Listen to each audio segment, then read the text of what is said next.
Bueno, tengo un mensaje para compartir. Es un mensaje que está un poco largo, así es de que vamos a hacer algo diferente, pero hace un par de semanas Sara habló en un mensaje muy padre acerca de las parábolas que están en Lucas, capítulo 15. Y hay tres parábolas en donde una de ellas es el pastor que va a buscar a la oveja perdida y deja a las 99 en el lugar en donde estaban, en el rebaño. Y luego hay otra que está en medio, que es donde ella desarrolló la mayoría de su tema, de la mujer que pierde una moneda y entonces va a buscar esta moneda. Y la tercera es la parábola del padre que tiene dos hijos y uno de ellos se va de casa, y en la Biblia que voy a leer en NTV dice el título El hijo perdido. Y podemos ver también cómo había tres cosas perdidas: una oveja perdida, una moneda perdida, tres elementos, no son tres cosas, y el hijo perdido.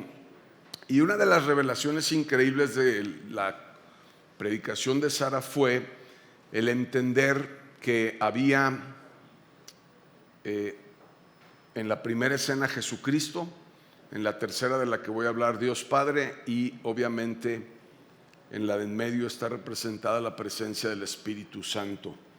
Así que vamos a compartir acerca de esto, y me imagino que no tenemos mi tiempo aquí, no sé si tenemos luz porque una parte de la iglesia no tiene luz, pero si me ayudan con mi reloj estaría súper bien. Y si no, cuando llegue a 1 hora y media de predicación, algunos se levantan, me chiflan, me gritan o alguna onda así como para darme cuenta de que ya hablé muchísimo. Son muchos versículos y voy a irlos leyendo y voy a ir compartiendo, pero para meterte en el contexto de la historia se trata de un papá que tiene dos hijos, como lo mencioné. Es muy interesante, fíjate en esto, qué interesante la Biblia, me encanta la Biblia. No habla de un hijo, no habla de tres hijos, habla de dos hijos, y yo te voy a decir al final por qué creo que son dos hijos. Pero ahorita lo vamos a leer, pero básicamente uno de los hijos, el menor, como que se enfada, quisiera pensar, o tiene ideas nuevas, se siente millennial, quiere dejar todo tirado, y entonces le dice a su papá: dame mi dinero, lo que me corresponde, yo me voy a salir adelante. Me imagino que él quería hacer un startup o algo así, y entonces se va, pero en el camino derrocha todo lo que tiene y luego regresa a su casa. Básicamente la historia se trata de esto. Ahora, hay datos muy interesantes antes, cosas importantes para notar. Número uno, cuando en la primera parábola se va la oveja perdida, el pastor va y busca a la oveja perdida. En la segunda parábola, que se pierde la moneda, la mujer prende la casa y busca la moneda. En esta tercera parábola, el hijo se va y el papá no sale a buscarlo. Y ahí la cosa se empieza a poner buena, porque me gusta que haya cierto drama cuando leemos la Biblia. Es interesante, o sea, me da un poquito como de frustración interna, porque yo podría pensar que por qué yo no hubiera buscado a la moneda. O sea, cuando vaya al cielo voy a decir: ¿por qué no mandaste a buscar al hijo perdido? Y la moneda, ¿qué importa, no? Pero todo tiene una enseñanza y tiene un porqué. Así que vamos a leerlo, vamos a hacer una oración y vamos a empezar a compartir. Padre, te damos gracias, Señor, como siempre, por la oportunidad de poder compartir tu palabra. Te pido que tu Espíritu Santo nos hable en esta mañana, hables en lo particular a mi vida y a la vida de cada uno de los que están acá. Señor, clamo por la presencia, la unción y la revelación de tu Espíritu Santo. Ponemos todo en tus manos como siempre, hermoso Espíritu Santo, en el nombre de Jesús. Amén. Bueno, esta historia empieza en Lucas 15, verso 11. Son como 20 y tantos versículos, así es de que voy leyendo por secciones y vamos a ir compartiendo. Dice esto: para ilustrar mejor esta enseñanza. Jesús había compartido dos enseñanzas previamente y dice: para ilustrar mejor esta enseñanza. Jesús les contó la siguiente historia. Un hombre tenía dos hijos. El hijo menor le dijo al padre: quiero la parte de mi herencia ahora. antes de que te mueras. Entonces el padre accedió a dividir sus bienes entre sus 2 hijos. Pocos días después, qué increíble, ¿no? Pocos días después, el hijo menor empacó sus pertenencias y se mudó a una tierra distante donde derrochó todo su dinero en una vida desenfrenada. Quiero que me sigas en esta parte. En la tradición judía, todo lo que el padre tenía, solamente había un heredero, que era el primogénito. Para la tradición judía, el primogénito era la persona más valiosa, el que recibía la herencia, cuando podemos ver cuando Isaac ora por sus hijos. Y siempre había una bendición y siempre había una herencia para el primogénito. El primogénito es una figura sumamente importante dentro del reino, dentro de la tradición judía. Entonces, cuando el hijo menor va con su papá y le dice que quiere su herencia, de alguna manera lo que está pasando aquí es que el hijo menor desprecia a su hermano, porque sabe que a él no le corresponde nada, pero entonces quiere como dar unos pasos adelante y decir: hey, yo quiero lo que a mí me corresponde. Por derecho a lo mejor le correspondía, por herencia no le correspondía. Y cuando un papá hace un testamento, lo que tú esperas es que te mueras para que este testamento sea vigente o se ejecute. Entonces también el hecho de que el hijo menor fuera con el papá era como decirle: la verdad, preferiría que estuvieras muerto. Era una falta de respeto enorme llegar y pedirle algo que además no le correspondía y que se lo diera por adelantado. Entonces aquí estamos viendo cómo el corazón de este hijo no tiene respeto por el papá, no tiene respeto por el hermano, y la cosa además se pone más cruel porque dice pocos días después. Y como no dice pocos días, yo voy a pensar que son 3 días, ¿no? Entonces a veces yo hago lo posible y lo imposible y hasta lo más imposible para poder compartir con mis hijos, con mi familia. Y a veces se me hace que los veo poco tiempo ahora, los que están fuera de casa. Y siempre el papá quiere tratar de pasar el mayor tiempo con sus hijos. Entonces el papá, me imagino que no solamente le dolió el hecho de que no lo respetara, no lo valorara y además como que quisiera desear la muerte, y luego que le dio su herencia, se quedó 3 días, vamos a imaginar, solo 3 días, y se fue. Y en el mismo renglón dice: pocos días después se mudó a una tierra distante donde derrochó todo su dinero en una vida desenfrenada. Pienso que muchas veces en nuestra vida, cuando ya no estamos en la casa de nuestro padre, porque yo sé que todos los papás tenemos planes para nuestros hijos, yo sé que todos los papás deseamos lo mejor. No creo que haya ningún papá que se levante y que haya pensado en tener un hijo y le haya costado mucho dinero y le haya costado esfuerzo y su esposa haya sufrido para decir: y ahora voy a ver qué se me ocurre para que le vaya súper mal en la vida. Claro que no. Y seguramente este papá tenía un plan específico para este hijo menor. Pero cuando nos vamos de casa, pienso que muchas veces nos perdemos de los planes que Dios tiene para nuestras vidas. Ahora quiero continuar y dice esto en el verso 14: al mismo tiempo que se le acabó el dinero, hubo una gran hambruna en todo el país. Podríamos enseñar tanto en podríamos haber hecho una serie de 3, pero me la voy a aventar hoy rápida y luego la vamos a hacer de 3. Siempre hay hambruna. La Biblia dice que hay años buenos y que hay años malos, y eso no tiene nada que ver con la predicación, pero el chavo debería haber guardado algo y debería haber tenido ahorrado como tú y yo cuando llegó la pandemia del COVID. Y todavía podemos ahorrar por si viene otra pandemia.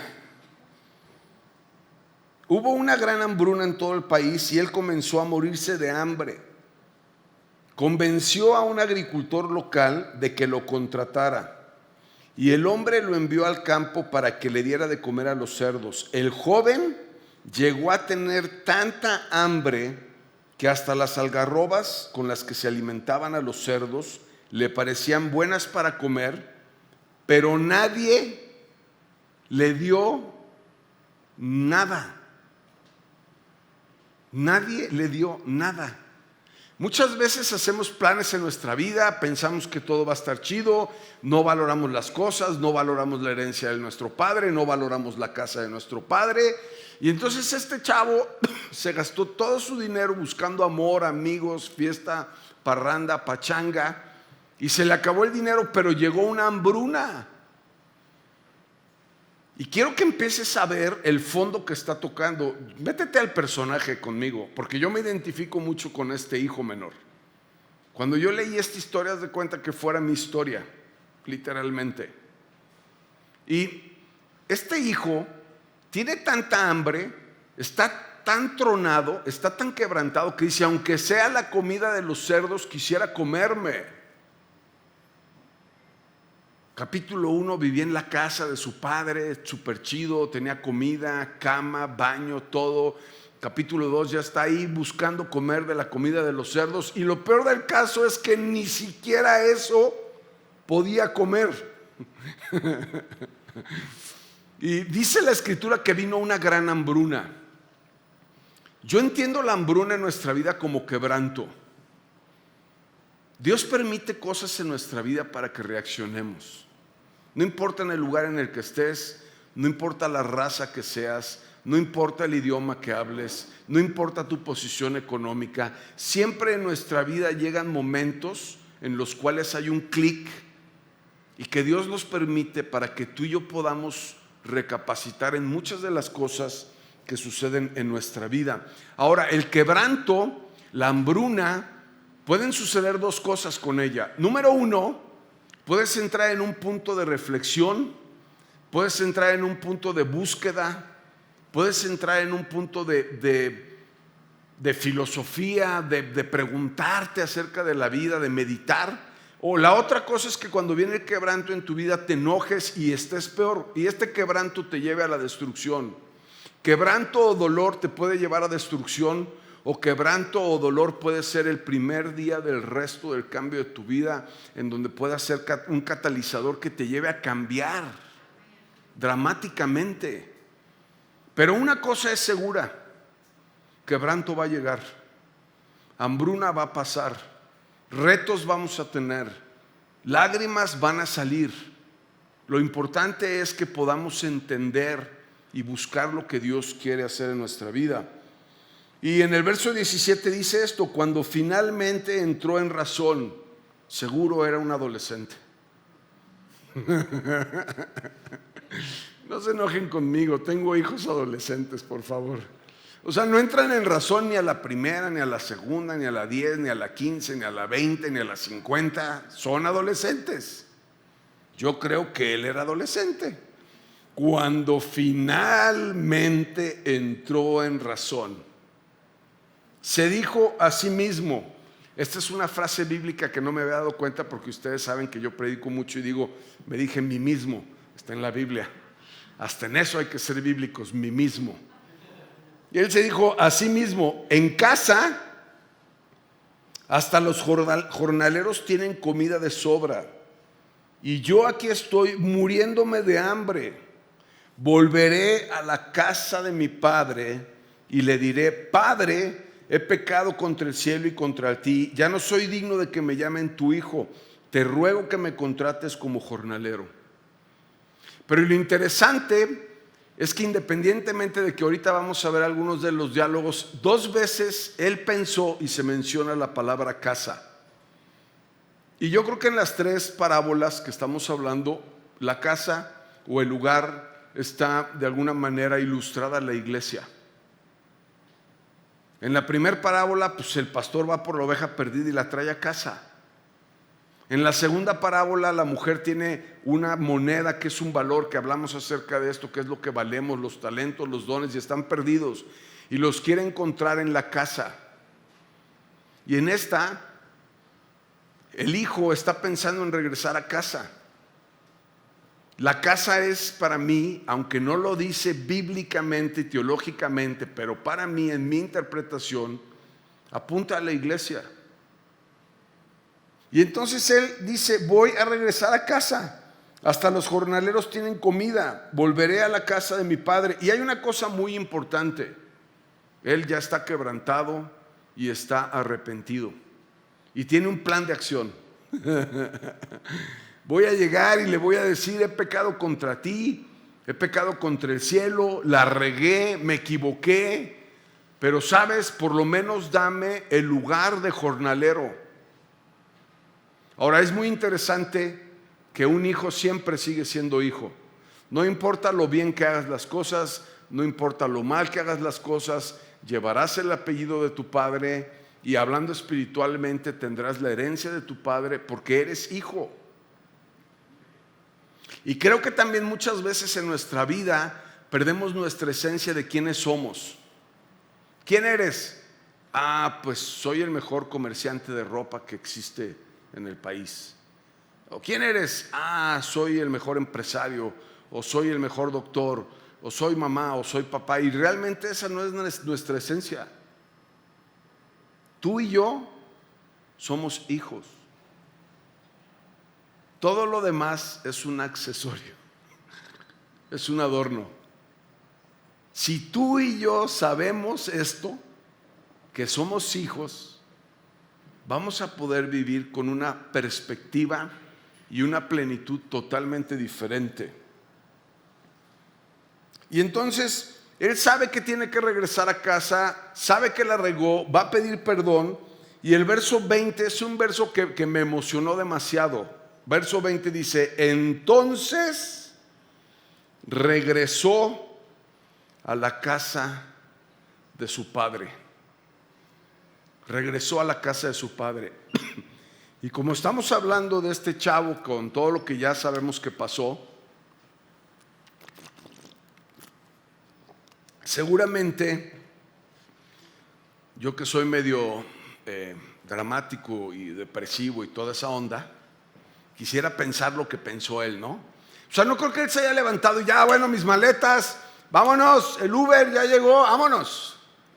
O sea, yo creo que en el camino el cuate iba pensando, iba diciendo, no manches, qué manera de regarla. ¿Cómo puede ser posible que no me haya dado cuenta? ¿Cómo puede ser que me haya quedado sin dinero tan rápido? ¿Cómo puede ser que deshonré a mi papá? Y seguramente la culpa lo abrazó con brazos abiertos. Y la depresión también. ¿Y cuántos pensamientos no habrán pasado por él en su mente cada día que se levantaba y estaba más cerca? Yo creo que entre más cerca, peor se sentía. Peor está bien dicho adrede con I, para que luego no digan que el pastor habla mal. Peor me gusta decir. Peor se sentía. Se iba acercando y seguramente un día antes cuando él se levantó dijo, estoy a 1 hora de camino. ¿Sabes qué creo que ha de haber pasado? Ha de haber dicho, ¿voy o no voy? Si llego, ¿cómo me irá a ir? A lo mejor lo quiero pedirle chamba de jornalero y me agarra de esclavo y hasta me dan unos látigos por ahí. Pero ¿sabes? Algo interesante de esta parte es que se necesita muchísimo valor para poder regresar a casa. Y por eso creo que muchas veces la iglesia no está abarrotada. Porque personas afuera, muchos están en una situación similar. Muchos necesitan regresar a casa. Muchos necesitan encontrar al Padre. Pero ¿sabes? No es fácil. Se requiere demasiado valor para poder reconocer y entrar en un estado mental de claridad, de darse cuenta que no puedes solo, que tú y yo no podemos solos, que necesitamos a nuestro papá para todas las cosas cotidianas de nuestra vida. Y luego vienen en los versos siguientes una imagen y una ilustración de lo más increíble del evangelio que puedes encontrarte en la Biblia. Lo que significa el evangelio, lo que significa el amor de Dios, lo que significa la salvación, el evangelio que compartimos, viene una de las imágenes más increíbles que puedan haber expresadas en la Biblia. Y dice esto: cuando todavía estaba lejos, perdónenme, su padre lo vio llegar, lleno de amor y de compasión. Corrió hacia su hijo, lo abrazó y lo besó. O sea, este papá está esperando todos los días en casa, orando, ayunando, con lágrimas, con misericordia, con compasión, que un día su hijo vuelva a casa. Y cuando lo ve, sale corriendo, y me imagino en esta escena se le debe haber aventado al cuello, lo abrazó y lo besó. O sea, el papá está lleno de amor, de misericordia, de gracia. Está feliz porque su hijo está regresando a casa. Y el verso 21 dice: su hijo le dijo: Padre, he pecado contra el cielo y contra ti, ya no soy digno de que me llamen tu hijo. Es bueno siempre poder estar arrepentidos de las cosas que hacemos mal. Pero lo increíble de la historia y lo increíble del evangelio es que el papá dice en el verso 22 las siguientes palabras: sin embargo, su padre dijo a los sirvientes: rápido, esta parte es increíble, rápido, traigan la mejor túnica que haya en la casa y vístanlo. Consigan un anillo para su dedo y sandalias para sus pies. Cuando yo me estaba experimentando de papá y no tenía experiencia, y mi hijo Armando hacía que me doliera la cabeza, yo llegué a decirle cosas más o menos como estas: estás castigado, en 6 meses no vas a usar, no vas a ver la tele, o no vas a usar tal juego, o en 6 meses no vas a salir. Y luego le bajé como a 3 meses, y luego alguna de las últimas fue 1 mes. Estás castigado 1 mes. Y se me han ocurrido cosas bien locas, así como también: si sigues así te voy a mandar a una escuela militar.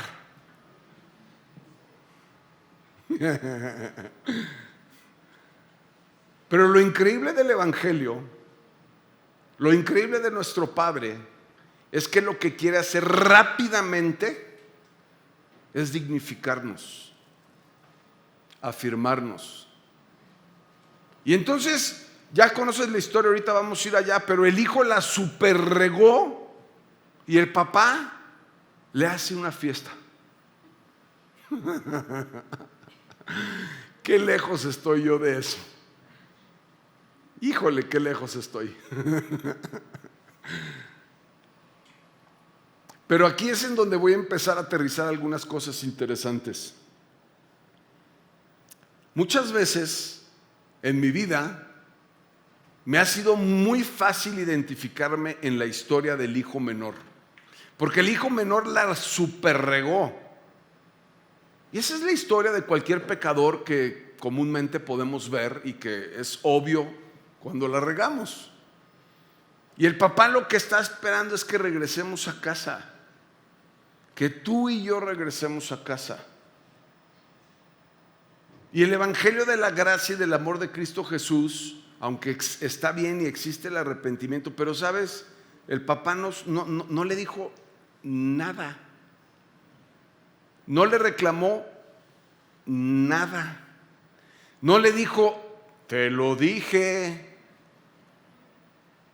absolutamente nada. Lo que el papá hace es cubrirlo de amor, dignificarlo, vestirlo con una vestidura nueva que representa una esencia, darle un anillo para regresarle su autoridad, darle unas sandalias nuevas que quisiera yo pensar que es para ofrecerle un camino nuevo a partir de ese momento.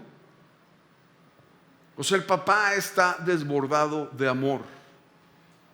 Y es una historia increíble, porque muchas veces podemos pensar: híjoles, ¿Me merezco el amor de Dios? ¿Llegaré? ¿O la regué tan duro? ¿Cometí tales cosas en mi vida que nunca voy a poder ser digno del amor de Cristo o de Dios? Y estás en lo correcto. Nunca somos dignos de su amor. Él nos ama porque Él es un papá bueno. Y no depende de nuestro performance si las hacemos bien las cosas o las hacemos mal. Su amor es incondicional. Su gracia, su perdón, su abrazo y su beso. Esta historia continúa en el 23. Dice: maten al ternero que hemos engordado. Tenemos que celebrar con un banquete. Escucha esto. Tenemos que hacer una super fiesta. En las 3 parábolas había algo perdido y hubo fiesta. Tenemos que hacer una super fiesta, porque este hijo mío estaba muerto y ahora ha vuelto a la vida. Estaba perdido y ha sido encontrado. Entonces comenzó la fiesta. Y me llamó mucho la atención estas palabras, porque el papá dice: estaba muerto. Pero no estaba muerto, pero estaba muerto. Porque cuando tú y yo vivimos fuera del propósito de Dios y vivimos fuera de la casa de Dios, vivimos lejos de su corazón, no lo conocemos, no sabemos quién es, no conocemos sus planes, no alcanzamos a escuchar su voz, no seguimos su consejo, pues vamos a vivir 100 años hasta que nos moramos. Y eso es vivir muerto. Es levantarse sin propósito, es levantarse deprimido, es levantarse sin una nueva oportunidad, es levantarse sin un camino. Puedes levantarte como en alguna etapa de la vida de este hijo rico que tenía todo para poder hacer todo lo que quisiera, pero se seguía sintiendo vacío. Y la única forma como tú y yo podemos tener vida es en una comunión con nuestro Padre, encontrando nuestro propósito, encontrando la respuesta a la pregunta de por qué estamos aquí. ¿Quién eres y qué haces aquí?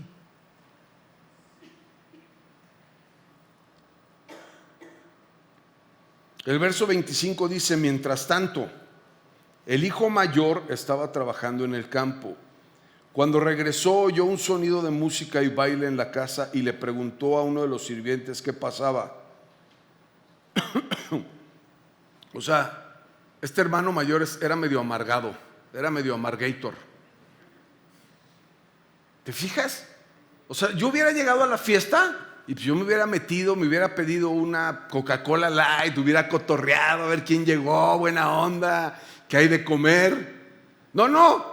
Este hermano quiere saber todos los detalles. ¿Qué está pasando? ¿Por qué a mí no me toman en cuenta? Pues si yo soy muy fregonetas. Nadie me ha invitado. ¿Qué onda? Y le preguntó a uno de los sirvientes qué pasaba. Tu hermano ha vuelto. Le dijo: tu padre mató el ternero engordado. Celebramos porque llegó a salvo. Y ve el verso 28. El hermano mayor se enojó y no quiso entrar. El hermano mayor se enojó y no quiso entrar.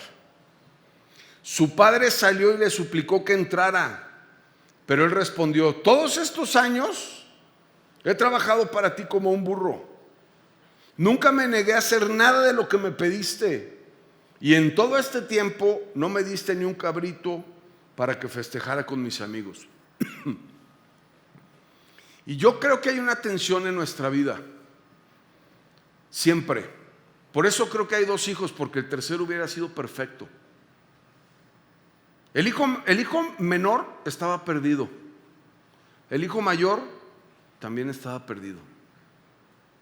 No conocía el corazón de su papá, no se alegraba con las cosas que le alegraban al corazón de su papá. Se enojó porque su hermano regresó a casa. Se enojó porque obviamente... Sí. No me asusten con mi micrófono. Se enojó porque obviamente el cabrito y la fiesta la pagó él. Porque pues todo lo que quedaba era de él, ¿no? El hermano ya se había gastado lo demás. Pero a veces como cristianos, dentro de la casa, Nos da coraje cuando vemos que el papá extiende gracia a otros. Y entonces nos ponemos en una posición de juicio. Nos ponemos en una posición religiosa. Nos ponemos en una posición de autojustificación, de autosalvación. No, pues si yo he estado contigo todo este tiempo. Pero el evangelio es así, es opuesto. Es amor para quien no merece amor. Es perdón para quien no merece perdón. Es salvación para quien no merece salvación. Es gracia para el que no merece gracia. Y esa es la locura del evangelio. ¿Por qué Dios me ama tanto? ¿Por qué Dios me ha dado tantas cosas? No me las merezco, soy un pecador. Porque eso es lo que es el evangelio, lo que Jesús vino a hacer. Y en el verso 30 todavía lo requiere rematar y le dice: sin embargo, cuando este hijo tuyo regresa después de haber derrochado tu dinero en prostitutas, matas el ternero engordado para celebrar. Y aquí hay una cosa interesante, porque que Dios nos guarde de manipular. Y el hijo está queriendo manipular a su papá. Se gastó tu dinero. De entrada ya no era su dinero, porque si el papá se lo dio, pues era dinero del hijo, ¿no? ¿Sí o no? Pues no se gastó el dinero de su papá. Si yo le regalo a mi hija un coche, lo vende y lo regala, yo no voy a decir que gastó mal mi dinero, pues ya era de ella, se lo regalé. Pero el hijo todavía quiere seguir haciendo juicios. Y el problema es este. Bueno, verso 31 para aterrizar todo esto. Su padre le dijo: mira, querido hijo, tú siempre has estado a mi lado, todo lo que tengo es tuyo. Teníamos que celebrar este día feliz, pues tu hermano estaba muerto y ha vuelto a la vida, estaba perdido y ha sido encontrado. Y Lucas termina con un final estilo Netflix, porque no sabemos si el hermano entra o no entra. Y nos deja a ti y a mí, a nuestra imaginación, el poder saber si este hermano finalmente accedió a entrar o no accedió a entrar. No se distraigan con mi hijo Ganem, por favor. Anda tratando de arreglar la iglesia. Pero ahí te va. Este es el mensaje. Creo que muchas veces tú y yo estamos entre las dos partes. Porque cuando nuestro pecado es muy evidente, cuando la regamos, cuando llegamos a Cristo, cuando tenemos cierta culpabilidad, cuando el Espíritu Santo nos contrista y nos damos cuenta que la hemos super regado, es fácil venir a casa y pedir perdón. Pero la otra parte es cuando tú y yo estamos ya en una iglesia y ya han pasado años. Tengo 28 años que me recuperé de mi alcoholismo, pues ya no hago las mismas burradas que hacía en ese momento. Pero llega un punto en el otro lado en donde entonces crees que eres santo, crees que eres muy bueno, empiezas a juzgar a los demás, te da coraje invitar a uno de tus hermanos a casa, crees que todo es por merecimiento propio. ¿Por qué es lo que dices eso? Yo he trabajado, he hecho bien las cosas. Y eso es religión. Eso es religión. Y creo que siempre hay una tensión entre los dos. Creo que el escritor le puso un mal título: la parábola del hijo perdido. Los dos hijos están perdidos. Los dos están lejos del corazón de su padre. Los dos no entienden la misericordia, no entienden la compasión. Uno en un extremo, lleno de pecado, tirando todo de una manera absurda, fuera del propósito y del plan de Dios. Pero el otro dentro de la iglesia, dentro de la casa, sin darse cuenta, sin tener misericordia, enfocado en él mismo, en lo que hace bien, en qué bueno soy, en qué bueno me porto, juzgando a los demás, viendo por qué ellos no son tan santos como él. Pero Dios extiende gracia y salvación para ambos. Para ambos. Y creo que en nuestra vida tenemos que ir al fondo y analizar. Creo que la vida cristiana es esto, es esta tensión. Un día estoy más acá, el otro día estoy más acá. Y por eso creo que no hay un tercer hijo, porque el tercer hijo hubiera sido perfecto. Y como tú y yo no somos perfectos, tampoco nos dieron chance de tener una posibilidad para ciegamente identificarnos ahí. Estamos siempre entre los dos, tú y yo, siempre entre los dos.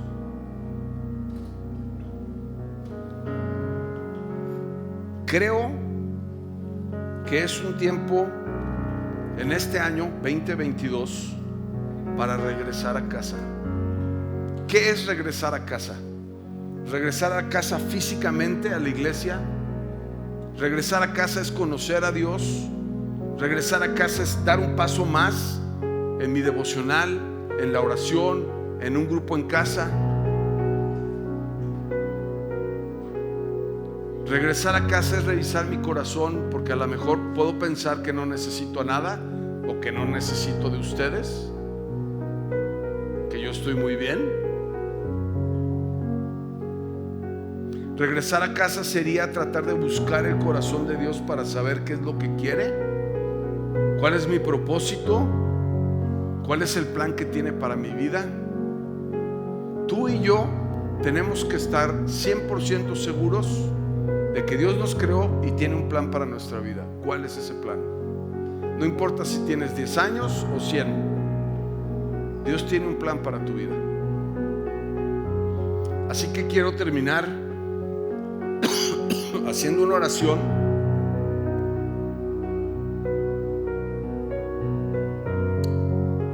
Quiero pedirte que cierres tus ojos si no te importa.